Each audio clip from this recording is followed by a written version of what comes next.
За намайг олон улсын хэмжээний монстарт амьд орлогын Болдбаатар гэдэг дугуйнд өгөх 3 зөвлөгөөг та бүхэндээ хүргье. Дугуйны хийн даралтыг шалгахдаа машинаа унтраагаад багадаа 3 цаг буюу хүүтэн байх үед нь шалгана.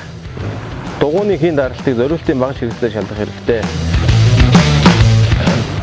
Дугуйны хийн даралтыг жолоочийн талын хаалган дээрээс харах боломжтой.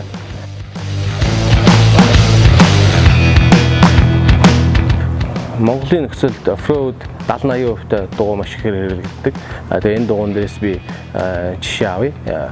Энэ дугуйн дээр одоо VisaCast-ны хамгийн доод бууланд байрлах 3 өнгөөр жишээ авч байна. Энэ өнгөр бол эхний шар зураас дөнгөж цохож байвал энэ шинэ дугуй. Тоцсинкер зураас цохож байвал 50% илэгдэлтэй дугуй байна.